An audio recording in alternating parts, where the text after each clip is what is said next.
അസ്സലാമലൈക്കും വറഹ്മത്തുള്ളാഹി വബറകാതുഹു. ഉമ്മ സ്പെഷ്യൽ ഇന്ന് ഞാൻ വന്നിരിക്കുന്നത് ഓണം സ്പെഷ്യലായ ഇഞ്ചിക്കറിയുടെ റെസിപ്പി ആയിട്ടാണ്. പുളി ഇഞ്ചി നല്ല ടേസ്റ്റാണ്. ഇത് ഉമ്മാൻ്റെ ഒരു വേറെ തന്നെ ഒരു വെറൈറ്റിയാണ്. ആരും ചേർക്കാത്ത ഒരു അടിപൊളി ഐറ്റംസ് ഇതിൽ ചേർക്കുന്നുണ്ട്. പക്ഷെ ഞാൻ ഇന്ന് ഈ ഓണത്തിൻ്റെ റെസിപ്പി ആയിട്ട് വരാൻ കുറച്ച് ലേറ്റ് ആയിപ്പോൾ. സാരമില്ല, വൈകി വന്ന വസന്തം എന്നല്ലേ പറയാല്. അതുപോലെ വൈകി വന്ന ഒരു അടിപൊളി റെസിപ്പിയാണിത്. അതിന് മുമ്പ് ഞാൻ എല്ലാവരോടും പറയുകയാണ്, എൻ്റെ ചാനൽ ആദ്യമായിട്ട് കാണുന്നവരാണെങ്കിൽ സബ്സ്ക്രൈബ് ചെയ്യാൻ മറന്നവരുണ്ടെങ്കിൽ ഒന്ന് സബ്സ്ക്രൈബ് ചെയ്യുകയും ആ ബെല്ലൈക്കൺ അമർത്താനും മറന്നുപോലെ. നല്ല റെസിപ്പി ആണെങ്കിൽ നിങ്ങൾ ഷെയർ ചെയ്യുക. അപ്പോൾ ഉമ്മാൻ്റെ ആകുന്ന രുചിക്കൂട്ടിൻ്റെ ഉള്ളമൊക്കെ അറിയണ്ടേ, അതിന് ഉമ്മാനോട് തന്നെ നമുക്ക് ചോദിക്കാം. ഞാൻ കാണിക്കാൻ പോകുന്നത് പുളി ഇഞ്ചി ഉണ്ടാക്കുന്ന 3 വീലുത്, 5 പച്ചമുളക് ചെറുതായി മുറിച്ചത്, 2 വലിയ ഇഞ്ചി ചെറുതായി മുറിച്ചത്, കുറച്ച് അരി വറുത്തത് അത് പൊടിക്കണം, ഉലുവ വറുത്തത്, കാശ്മീർ ചില്ലി 4 സ്പൂൺ, ഉണക്കമുളക്, കറിവേപ്പില, പുളി, വെളിച്ചെണ്ണ, കടുക് വേണം. ഇപ്പം ഒരു വലിയ കപ്പ് പുളിയാണ് എടുത്തിരിക്കുന്നത്. പിന്നെ അതിൻ്റെ കൂടെ ഉമ്മക്ക് പറയാൻ മറന്നുപോയി 2 പീസ് വെല്ലം എടുത്തിട്ടുണ്ട്.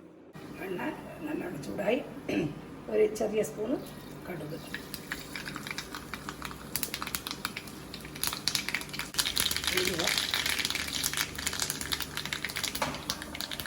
ഉണക്കമുളക്, കറിവേപ്പില,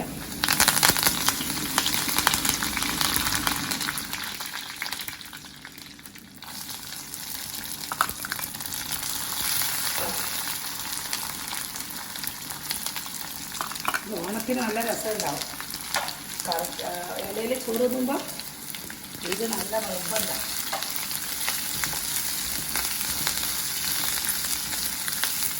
ഇത് അരി വറുത്തത്.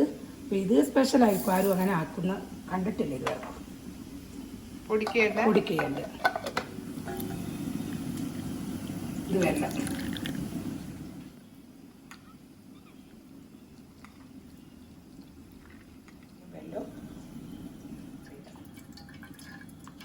കാശ്മീർ ചില്ലിയാണ്.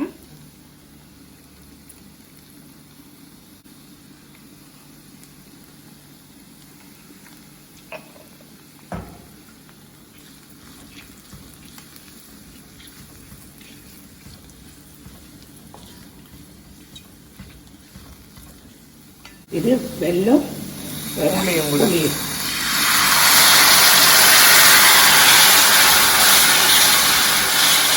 നിങ്ങൾ അരി ഇട്ടിട്ടില്ലാലോ? കറപ്പൊടി വറുത്ത് പൊടിച്ച അരി അത് നല്ല കൊഴുപ്പിന് വേണ്ടിയിട്ടാണ്. ഈ വറുത്ത് വെച്ച അരി ഇട്ടാൽ നല്ല കൊഴുപ്പ് കിട്ടും നമ്മളെ പുളി എഞ്ചി. എത്ര ദിവസം വെച്ചാലും ഈ പുളിൻ്റെ അത്രക്ക് ടേസ്റ്റ് ഉണ്ടാകും. മുഖ്യ നോമ്പായതുകൊണ്ട് ആൾക്ക് ടേസ്റ്റ് നോക്കാൻ കഴിയുന്നില്ല. നമുക്ക് മുഹറത്തിൻ്റെ നോമ്പാ. ഇതാ നല്ല മുഴുത്തിട്ടളി, ടൈറ്റ് വേണം.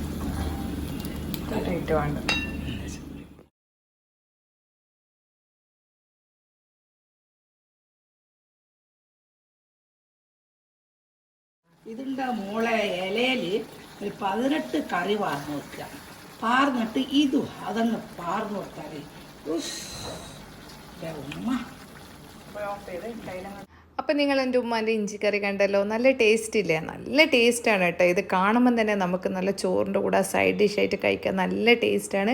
അപ്പം നിങ്ങൾ എന്തായാലും ഇതൊന്ന് ട്രൈ ചെയ്ത് നോക്കുക. പിന്നെ ഞാൻ പറഞ്ഞിട്ടില്ല, ഒരു സ്പെഷ്യൽ ഉണ്ടെന്ന്, അതിന് അരിപ്പൊടി ആരും ചേർക്കുന്നത് ഞാൻ കണ്ടിട്ടില്ല. പക്ഷേ ഉമ്മാൻ്റെ ആ ഈ പുളിയിഞ്ചിയിലുണ്ടല്ലോ, ആ ഈ അരിപ്പൊടിയൊക്കെ ചേർത്തിട്ട് നമ്മുടെ ആ വായിലിട്ടുമ്പോൾ ആ ഒരു തരിതരിപ്പൊക്കെ നല്ല ടേസ്റ്റാണ്. എന്തായാലും നിങ്ങൾ ഈ ഒരു ടേസ്റ്റിൽ, ഈ ഒരു റെസിപ്പിയിൽ നിങ്ങൾ എന്തായാലും ഒരു പ്രാവശ്യമെങ്കിലും നിങ്ങൾ പുളിയിഞ്ചി ഉണ്ടാക്കുക. എന്നിട്ട് നിങ്ങളുടെ അഭിപ്രായങ്ങളൊക്കെ നിങ്ങൾ പറയുക. അടുത്ത നല്ലൊരു റെസിപ്പി ആയിട്ട് ഞാൻ വരും ഇൻഷാ അല്ലാഹ്. അസ്സലാമു അലൈക്കും വറഹ്മത്തുള്ളാഹി വബറകാതുഹു.